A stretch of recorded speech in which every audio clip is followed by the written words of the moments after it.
நாடு முழுக்க பல்வேறு குற்ற சம்பவங்கள் நடந்துட்டு தான் இருக்கு. காவல்துறையினரும் விசாரிச்சுட்டு தான் இருக்காங்க.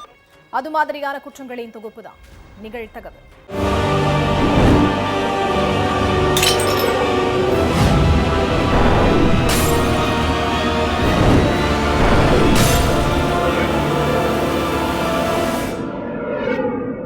நிகழ்தகவு.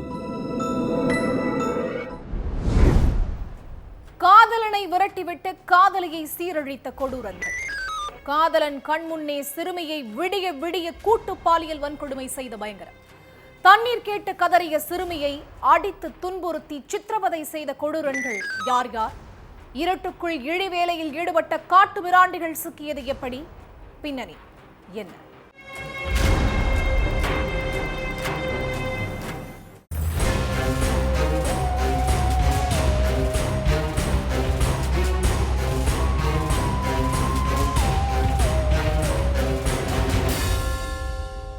இரவு நேரம் ஆம்புலன்ஸுக்கு ஒருத்தர் பதற்றத்தோட போன் பண்ணியிருக்கார்.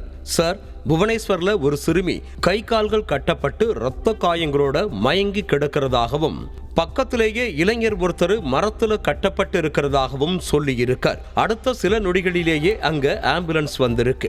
ஆம்புலன்ஸ் ஊழியர்கள் இரத்த காயங்களோட இருந்த சிறுமியையும் மரத்துல கயிற்றால கட்டப்பட்டிருந்த இளைஞரையும் மீட்டு ஹாஸ்பிட்டலுக்கு அழைச்சிட்டு போற வேலையில இறங்குனாங்க. அப்போ சிறுமியோட ட்ரெஸ் எல்லாம் கிழிஞ்சு இருக்கிறத கவனிச்ச ஆம்புலன்ஸ் ஊழியர்கள் இங்க ஏதோ தப்பா நடந்திருக்குன்னு போலீஸுக்கு தகவல் கொடுத்திருக்காங்க.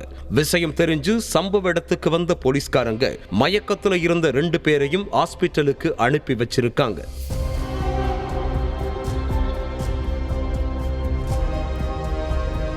சிறுமியும் இளைஞரும் யாரு, ஆள் நடமாட்டம் இல்லாத பகுதிக்கு எப்படி வந்தாங்கன்னு தெரிஞ்சுக்க விசாரிக்க ஆரம்பிச்சாங்க. ஆனா 2 பேரும் மயக்கத்துல இருந்ததால போலீஸுக்கு என்ன நடந்ததுன்னு கண்டுபிடிக்க எந்த குழுவும் கிடைக்கல. அதுக்கப்புறம் 1 மணி நேரத்துக்கு பிறகு மயக்கத்துல இருந்து கண்முழிச்ச இளைஞர்கிட்ட விசாரிச்சிருக்காங்க போலீஸ்.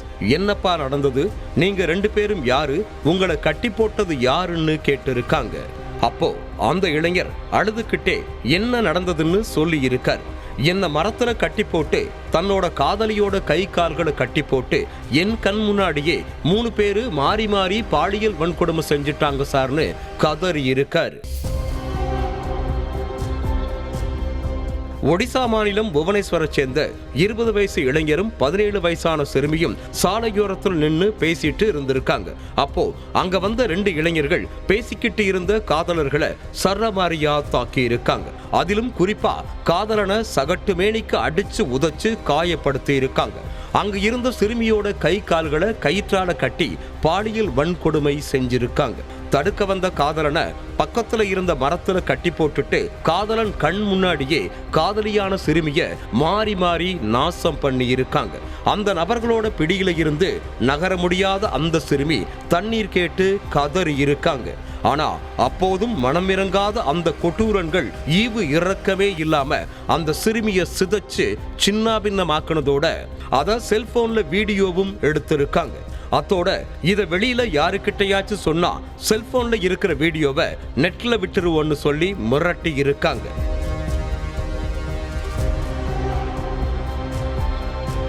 காதலியை அனுபவிச்ச கொடுமையை பார்த்து தாங்க முடியாம இளைஞர் கத்தி கூச்சல் போட அவரை கட்டையால சரமாரியா அடிச்சிருக்காங்க. இரவு நேரங்கிறதால இளைஞரோட குரல் யாருக்குமே கேட்கல. விடிய விடிய சிறுமிய சீரழிச்ச 3 பேரும் தங்களோட இச்சை தீர்ந்ததும் அங்க இருந்து எஸ்கேப் ஆகி இருக்காங்க. இளைஞரோட வாக்குமூலத்தை அடிப்படையா வச்சு சம்பவம் நடந்த சரௌண்டிங்ல உள்ள எல்லா சிசிடிவி கேமராக்களையும் அலசி ஆராய்ஞ்ச போலீஸ் இளைஞர் சொன்ன அங்க அடையாளங்களை வச்சு தேடுதல் வேட்டையில ஈடுபட்டாங்க. அதுல சிறுமியை நாசம் பண்ணிட்டு சர்வசாதாரணமா தெருவுல நடமாடிட்டு இருந்த 3 பேரை தட்டி தூக்குன போலீஸ் ஸ்டேஷனுக்கு அழைச்சிட்டு வந்து விசாரிச்சிருக்காங்க.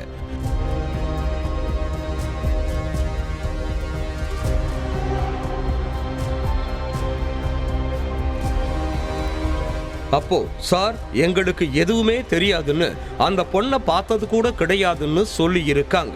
3 கொடூரன்களும் அடுக்கடுக்கா பொய் சொல்றத பார்த்து டென்ஷனான போலீஸ்காரங்க அவங்க பாணியில விசாரிச்சிருக்காங்க. காவல்துறையினரோட அடிய தாங்க முடியாத அந்த கொடூரன்கள் சிறுமியை நாங்க தான் பாலியல் வன்கொடுமை பண்ணோம்னு வாக்குமூலம் கொடுத்திருக்காங்க. அந்த வாக்குமூலத்தின் அடிப்படையில 3 பேர் மேலையும் வழக்கு பதிவு பண்ண போலீஸ்காரங்க அவங்கள அரெஸ்ட் பண்ணி சிறையில தள்ளி இருக்காங்க. அதே நேரம் இந்த கொடூர சம்பவத்துல வேற யாருக்காவது தொடர்பு இருக்கான்னு தெரிஞ்சுக்க தீவிர விசாரணையில ஈடுபட்டு இருக்காங்க காவல்துறையினர். தாய் தந்தையை காணவில்லை என காவல் நிலையத்தில் புகார் அளித்த மகனின் போனும் சுவிட்ச் ஆஃபில் இருந்ததால் அதிர்ச்சி. பக்கத்து கிராமத்தில் பதுங்கி இருந்த மகனை கஸ்டடியில் எடுத்த போலீஸ். பெற்றோரை துண்டு துண்டாக வெட்டி சடலத்தை ஆற்றில் வீசியதாக வாக்குமூலம். பெற்ற மகனே தாய் தந்தையை வெட்டி கொன்றது ஏன்? நடந்தது என்ன?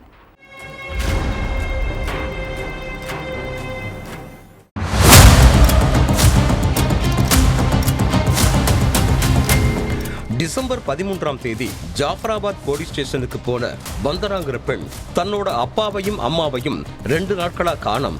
எங்க போனாலும் எங்க கிட்ட சொல்லிட்டு தான் போவாங்க. ஆனா இப்ப எங்க போனாங்கன்னு தெரியல. அவங்க போனும் சுவிட்ச் ஆஃப்ல இருக்குன்னு சொல்லி இருக்காங்க. அதே மாதிரி இந்த விஷயத்த எங்க அண்ணன் அம்பேஷுக்கு சொல்ல போன் பண்ணோம். ஆனா அவனும் போனை எடுக்கவே இல்லைன்னு சொல்லி இருக்காங்க. உடனடியா இந்த புகாரை வாங்கின போலீஸ் முதல்ல அம்பேஷோட வீட்டுக்கு போயிருக்காங்க.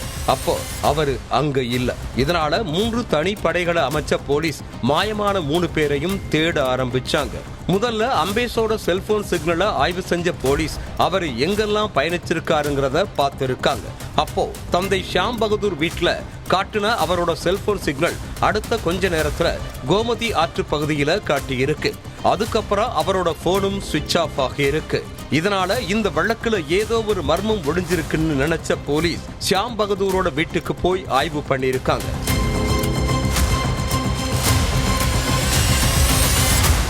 அப்போ வீட்டுக்குள்ள இருந்த இரும்பு கம்பியையும் ரம்பத்தையும் கைப்பற்றின போலீஸ் அடுத்து அம்பேஷ வலை வீசி தேட ஆரம்பிச்சாங்க. அதுபடி பக்கத்து கிராமத்துல பதுங்கி இருந்த அம்பேஷ பிடிச்ச போலீஸ் அவர்கிட்ட தீவிர விசாரணையில இறங்கினாங்க. உத்தரப்பிரதேசத்துல உள்ள ஜாஃபராபாத் பகுதியைச் சேர்ந்த ஷியாம் பகதூருக்கு பப்பிதாங்கிற மனைவியும் 2 மகள்களும் அம்பேஷுங்கிற மகனும் இருக்காங்க. ஷியாம் பகதூர் சமீபத்துல தான் ரயில்வே வேலையில இருந்து ஓய்வு பெற்றிருக்காரு. அம்பேஷ் பிடெக் வர படிச்சிருக்காரு. அம்பேஷ் கொல்கத்தாவில் தங்கி வேலை செஞ்சுட்டு இருந்ததா கூறப்படுது. அப்போ அதே பகுதியில் அழகு நிலையத்தில் வேலை செஞ்ச ஒரு பொண்ணை காதலிச்சு கல்யாணம் பண்ணி இருக்காரு. இந்த விஷயத்தை கேள்விப்பட்ட அம்பேஷோட பெற்றோர் கடும் எதிர்ப்பு தெரிவிச்சிருக்காங்க. கொஞ்ச நாளைக்கு முன்னாடி அம்பேஷ் தன்னோட மனைவியை கூட்டிட்டு வீட்டுக்கு போயிருக்காரு. அப்போ வாசல்லையே அவங்கள தடுத்து நிறுத்தின பெற்றோர் வேறு மதத்தை சேர்ந்த பெண்ணுக்கு எங்க வீட்டுல இடம் இல்லைன்னும் ஒழுங்கா அவளை கூட்டிட்டு இங்கிருந்து போயிரு, இல்லைன்னா மரியாதை கெட்டுரும்னு சொல்லி இருக்காங்க.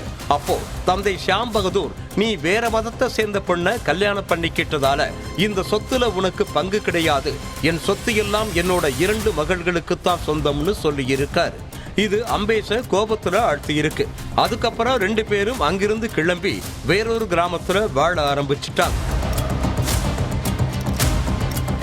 அம்பேஷ் ஒரு பிரைவேட் கம்பெனியில வேலை பார்த்துட்டு இருந்திருக்காரு. ஆரம்பத்துல கணவனும் மனைவியும் நல்லபடியா தான் வாழ்ந்துட்டு இருந்தாங்க. இதுக்கடையில திடீர்னு அம்பேஷுக்கு வேலை பறிபோகி இருக்கு. இதனால அம்பேஷும் அவங்களோட மனைவியும் சாப்பாட்டுக்கு கூட ரொம்ப கஷ்டப்பட்டு இருக்காங்க. சம்பவத்தன்னைக்கு அம்பேஷ் தன்னோட தந்தை வீட்டுக்கு போய் பணம் கேட்டு இருக்கார். அதுக்கு ஷியாம் பகதூர் முதல்ல வீட்டை விட்டு வெளியில போ, எங்க கிட்ட ஒரு வார்த்தை கூட சொல்லாம வேறு மதத்து பொண்ணை கல்யாணம் பண்ண உனக்கு நாங்க ஏன் உதவி பண்ணணும், 10 பைசா கூட உனக்கு தரமாட்டேன், அதே மாதிரி சொத்துலையும் பங்கு தரமாட்டேன்னு சொல்லி இருக்கார். இதனால தந்தை மகனுக்கு இடையில பிரச்சனை ஏற்பட்டு இருக்கு. இதனால கோபத்தோட உச்சத்துக்கே போன அம்பேஷ் ரூம்ல இருந்த மாவரைக்கிற கல்லை வச்சு தந்தையோட தலையில ஓங்கி அடிச்சிருக்கான். தடுக்க வந்த தாயவும் அடிச்சிருக்கா அம்பேஷ். இதுல சம்பவ இடத்துல மயங்கி விழுந்த 2 பேரும் உயிரிழந்துட்டாங்க. தந்தையும் தாயும் உயிரிழந்ததை பார்த்து பதறி போன அம்பேஷ் அந்த கொலையை மறைக்க திட்டம் போட்டிருக்கா. வீட்டுல இருந்த ரம்பத்தை வச்சு 2 பேரோட சடலங்களையும் துண்டு துண்டா வெட்டின அம்பேஷ் அதை ஒரு சிமெண்ட் சாக்கு மூட்டையில போட்டு கட்டி இருக்கா. அதுக்கடுத்து சடலங்களை தன்னோட காருக்குள்ளேயே வச்ச அம்பேஷ் பக்கத்துல உள்ள ஆத்துல தூக்கி வீசிட்டு அங்கிருந்து தப்பிச்சு போயிருக்கா.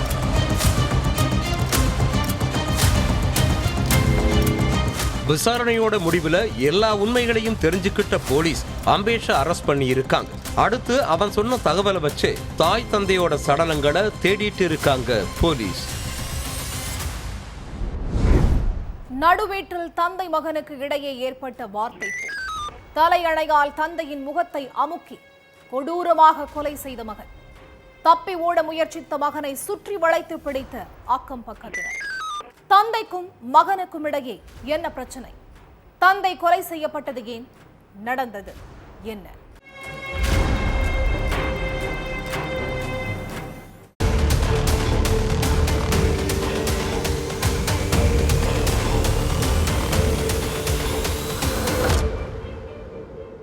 வேலை விஷயமா வெளியில போயிட்டு வீட்டுக்கு திரும்பி இருக்காரு அண்ணன் ராமதாஸ். அப்போ வீட்டுக்குள்ள பேச்சு மூச்சு இல்லாம தந்தை மண்ணு உயிரிழந்து சடலமா கிடந்ததை பார்த்து ராமதாஸ் அதிர்ச்சியாக இருக்கார். சடலத்துக்கு பக்கத்துல தம்பி பாலசெந்தில் கொலை வெறியோட உட்கார்ந்துட்டு இருந்திருக்கார். இத பார்த்த ராமதாஸ் உடனடியா அக்கம் பக்கத்துல உள்ளவங்களை கூப்பிட்டு இருக்கார். அப்ப பாலசெந்தில் தப்பிச்சு போக பார்த்திருக்கார். ஆனா பாலசெந்தில சுத்தி வளைச்சு பிடிச்ச கிராம மக்கள் அவரை போலீஸ் கிட்ட ஒப்படைச்சிருக்காங்க. அதுக்கப்புறம் அவரை கஸ்டடியில எடுத்து போலீசார் விசாரிக்க ஆரம்பிச்சாங்க. அதுலதான் தந்தை மண்ணு உயிரிழந்ததுக்கான முழு காரணமும் தெரிய வந்துச்சு. திருவண்ணாமலையில உள்ள முருகத்தாம்பூண்டி கிராமத்தை சேர்ந்த மண்ணுவுக்கு ராமதாஸ் பாலசெந்தில் 2 மகன்கள் இருக்காங்க. 2 பேருக்கும் கல்யாணமாகி அவங்க தனித்தனியா தங்களோட குடும்பத்தோட வசிச்சுட்டு இருக்காங்க. பாலசெந்தில் கூலி வேலை செஞ்சுட்டு இருக்கார். இவருக்கு 2 பசங்க இருக்காங்க. கிடைக்கிற சம்பளத்தை வச்சு குடும்பத்தை நடத்திட்டு இருந்த பாலசெந்தில் வேண்டாத சேர்க்கையால நாள் போக்குல மது போதைக்கு அடிமையாகிட்டார். காலையில வேலைக்கு போற பாலசெந்தில் நைட்டு ஃபுல் போதையில தான் வீட்டுக்கு திரும்புவாராம். சம்பாதிக்கிற பணத்தை வீட்டுக்கு கொடுக்காம குடிச்சே அடிச்சிருக்காரு பாலசெந்தில். இதுக்கிடையில குடிக்கிறதுக்காகவும் குடும்ப தேவைக்காகவும் ஃப்ரெண்ட்ஸ் சொந்தக்காரங்கன்னு எல்லார்கிட்டையும் லட்சக்கணக்கில் கடன் வாங்கினதா கூறப்படுது. ஆனா வாங்கின பணத்தை பாலசெந்தில் திருப்பி கொடுக்கறதே இல்லை. இதனால கடன்காரங்க எல்லாரும் பாலசெந்திலோட வீட்டுக்கு போயிட்டு பணத்தை கேட்க ஆரம்பிச்சிருக்காங்க. அப்ப பாலசெந்தில் இப்போதைக்கு எனக்கு எந்த வேலையும் இல்லை, என்கிட்ட பணமும் இல்லை, அதனால பணம் இருக்கும்போது கண்டிப்பா திருப்பி கொடுத்துறேன்னு சொல்லி இருக்கார். ஆனா அதுக்கு உடன்படாத கடன்காரர்கள் இன்னும் 1 வாரம் தான் உனக்கு டைம், அதுக்குள்ள எங்க பணத்தை திருப்பி கொடு, அப்படி இல்லைன்னா உண்மையில போலீஸ் ஸ்டேஷன்ல கம்ப்ளைண்ட் பண்ணிடுவோம்னு சொல்லி இருக்காங்க. இதனால பயந்து போன பாலசெந்தில் நேரா தந்தை மண்ணுவை பார்க்க போயிருக்கார். நான் ரொம்ப கடன்ல மூழ்கிட்டேன், அதனால உன் பேரில இருக்க நிலத்தை வித்து எனக்கு பணத்தை கொடு, அதை வச்சு நான் என் கடனை அடைச்சுக்கிறேன்னு சொல்லி இருக்கார்.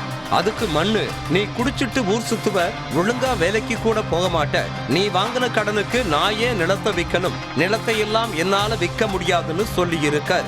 இதனால தந்தை மகனுக்கு இடையில வார்த்தை போர் முட்டி இருக்கு. பாலசெந்தில் அடிக்கடி தந்தை கிட்ட பணத்தை கேட்டு டார்ச்சர் பண்ணி இருக்கார். ஆனா மண்ணு பணத்தை கொடுக்கவே இல்லை. இதனால தந்தை மேல கடும் கோபத்துல இருந்த பாலசெந்தில் கஷ்டம்னு போய் பணம் கேட்டா கூட உதவி செய்யாத தந்தை இனி உயிரோடவே இருக்க கூடாதுன்னு முடிவு பண்ணி இருக்கான். அதுபடி சம்பவத்தன்னைக்கு வீட்டுல உட்கார்ந்து மது குடிச்சிட்டு இருந்திருக்கான் பாலசெந்தில். அதுக்கப்புறம் ஃபுல் போதையில தந்தையோட வீட்டுக்கு போய் பிரச்சனை பண்ணி இருக்கான். அப்போ தந்தை என்னால நிலத்தை விற்க முடியாது, ஒழுங்கா வீட்டை விட்டு வெளியே போடான்னு தகாத வார்த்தையால மகனை பேசி இருக்கார். இதனால கடும் ஆத்திரமடைஞ்ச பாலசெந்தில் தந்தையை சர்ற மாதிரியா தாக்கி வீட்டுல இருந்த தலையணையை எடுத்து மண்ணுவோட முகத்துல வச்சு அமுக்கி இருக்கார். இதுல மூச்சு திணறல் ஏற்பட்ட மண்ணு சம்பவ இடத்திலேயே உயிரிழந்துட்டார். இந்த விஷயத்தை தெரிஞ்சுக்கிட்டு வந்த பக்கத்து வீட்டுக்காரங்க பாலசெந்தில பிடிச்சு போலீஸ் கிட்ட ஒப்படைச்சிருக்காங்க. அதுக்கப்புறம் அவரை கைது பண்ண போலீஸ் சிறையில் அடைச்சு கம்பி எண்ணெய் வச்சுட்டாங்க. தைலமர காட்டிற்குள் சிதைந்த நிலையில் கிடந்த பெண் சடலம். சடலத்தில் கிடந்த துணியை வைத்து உயிரிழந்தது பெண் என அடையாளம் கண்ட போலீஸ். விசாரணையில் வெளிவந்த பல அதிர்ச்சி தகவல்கள். பணப்பிரச்சனையால் பெண் கொலை செய்யப்பட்டது அம்பலம். பேருந்து ஓட்டுநரை கைது செய்து விசாரித்த போலீஸ். கிட்டத்தட்ட 9 ஆண்டுகளுக்கு பின் வெளியான தீர்ப்பு. கொலையாளிக்கு நீதிமன்றம் வழங்கிய தண்டனை என்ன?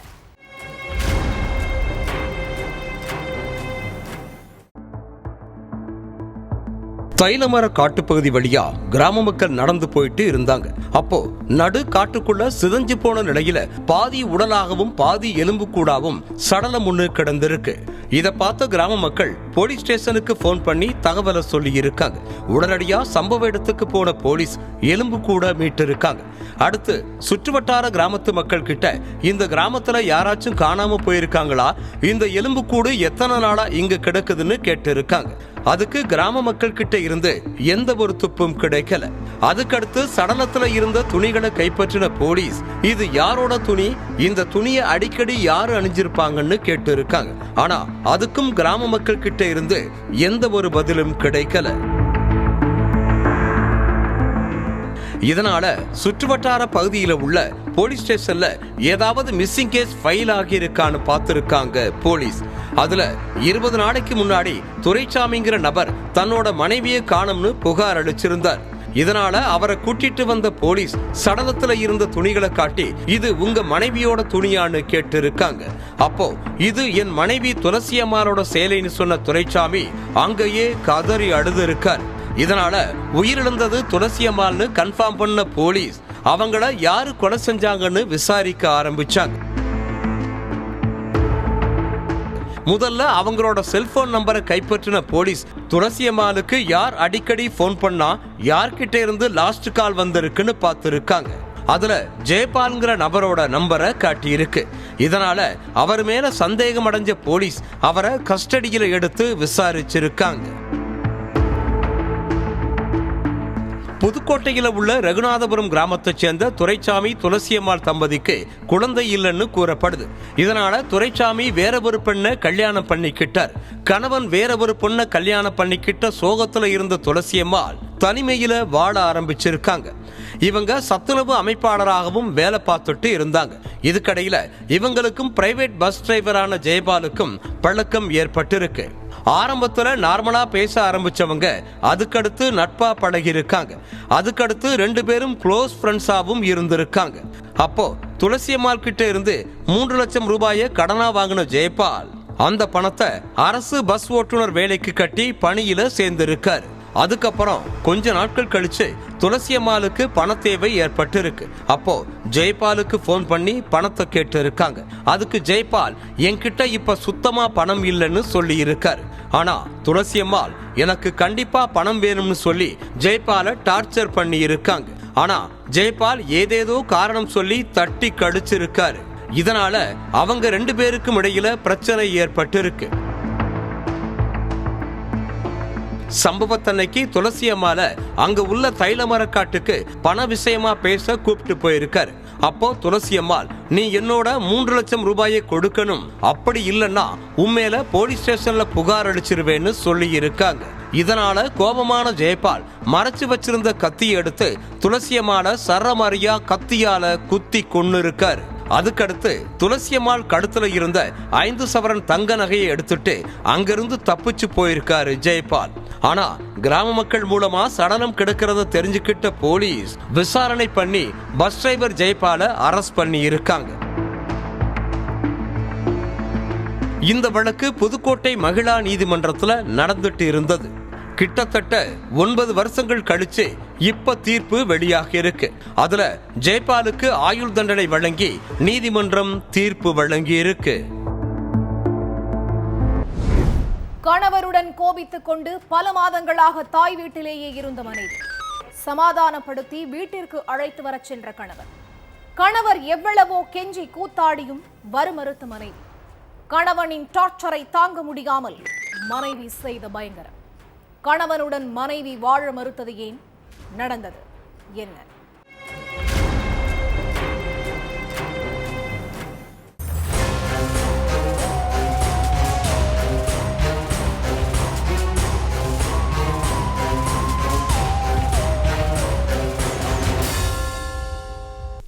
விடிஞ்சும் விடியாமலும் போலீஸ் ஸ்டேஷனுக்கு பெண் ஒருத்தங்க பதற்றத்தோட போயிருக்காங்க. அவங்கள பார்த்த போலீஸ்காரங்க என்னமாச்சு, என்ன கம்ப்ளைண்ட் கொடுக்கணும்னு கேட்டு இருக்காங்க. அப்போ கம்ப்ளைண்ட் எல்லாம் ஒண்ணும் இல்ல சார், நான் என்னோட கணவரை கொன்னுட்டேன்னு சாதாரணமா சொல்லி அதிர வச்சிருக்காங்க அந்த பெண். திருவண்ணாமலை மங்கலம் பக்கத்துல உள்ள ஜம்போடைங்கிற கிராமத்தை சேர்ந்தவர் பச்சையப்பன். இவரோட மனைவி துர்கா. இந்த தம்பதிக்கு 2 பிள்ளைகள் இருக்காங்க. இந்த தம்பதிக்கு 9 வயசுல ஒரு மகனும் 7 வயசுல இன்னொரு மகனும் இருக்காங்க. லாரி டிரைவரான பச்சையப்பனுக்கு குடிப்பழக்கம் இருந்திருக்கு. துர்கா மங்களத்துல உள்ள ஒரு பிரைவேட் கம்பெனில வேலை பார்த்துட்டு இருந்திருக்காங்க. பச்சையப்பன் ஒழுங்கா வேலைக்கு போகாம குடியும் கும்மாளமுமாகவே இருந்ததா சொல்லப்படுது. அது மட்டும் இல்ல, பிள்ளைங்களோட கல்விக்காகவும் வீட்டு செலவுக்காகவும் மனைவி கஷ்டப்பட்டு சம்பாதிச்சு வச்சிருந்த காசை எடுத்துட்டு போய் குடிச்சிட்டு வந்துருவாராம். மனைவி காசுல மூக்கு முட்டை குடிச்சிட்டு அதே மனைவிய தகாத வார்த்தைகளால பேசி அடிச்சு ரகலை பண்ணி இருக்கார் கணவர் பச்சையப்பன். இதுக்கிடையில மனைவி துர்காவோட நடத்தை மேல பச்சையப்பனுக்கு சந்தேகம் வந்திருக்கு. குடி போதையினால வீட்டுல ஏற்பட்ட பிரச்சனை போய் கடந்த சில நாட்களா மனைவியோட நடத்தை மேல சந்தேகப்பட்டு பச்சையப்பன் சண்டை போட்டு இருக்கார். இதனால பிள்ளைங்களை கூட்டிட்டு கணவன் வீட்டில இருந்து வெளியேறின துர்கா தன்னோட அம்மா வீட்டுக்கு போயிருக்காங்க. கடந்த 2 மாசமா தாய் வீட்டுல இருந்த துர்காவுக்கு பச்சையப்பன் போன் பண்ணி பார்த்திருக்காரு. ஆனா துர்கா அந்த போனை அட்டெண்ட் பண்ணாம இருந்திருக்காங்க. இதனால கடுப்பாகி மாமியார் வீட்டுக்கு போய் துர்கா கிட்ட தகராறு பண்ணின பச்சையப்பன் தன் கூட வீட்டுக்கு வர சொல்லி கேட்டிருக்காரு. ஆனா இனிமே உன் கூட என்னால வாழ முடியாதுன்னு துர்கா திட்டவட்டமா சொல்லி இருக்காங்க.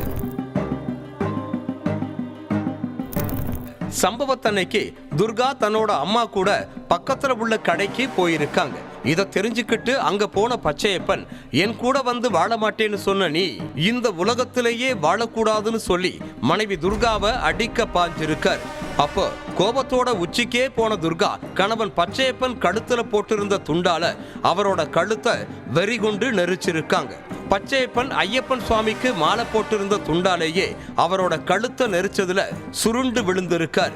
உடனே அங்க இருந்தவங்க மூச்சு பேச்சு இல்லாம கிடந்த பச்சையப்பனை ஹாஸ்பிட்டலுக்கு கூப்பிட்டுட்டு போனாங்க. ஆனா ஹாஸ்பிட்டல்ல அவரை பரிசோதனை பண்ண மருத்துவர்கள் பச்சையப்பன் ஏற்கனவே உயிரிழந்துட்டதா சொல்லி இருக்காங்க.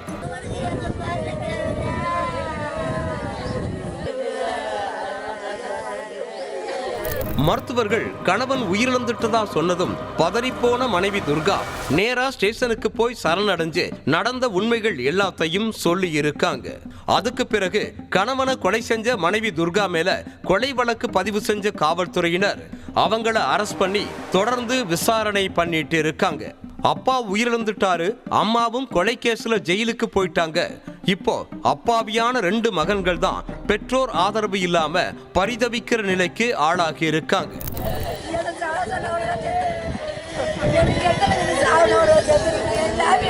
சந்தேகத்தால கணவன் மனைவிக்குள்ள ஏற்பட்ட சண்டை ஒரு குடும்பத்தையே சிதைச்சு சின்னாபின்னமாக்கும் அப்படிங்கிறதுக்கு இந்த சம்பவமும் ஒரு உதாரணம். ஒவ்வொரு குற்றங்களின் முடிவும் சட்டத்தின் கையில். விசாரணை தொடரும், பார்க்கலாம் அடுத்த நிகழ்தகவல்.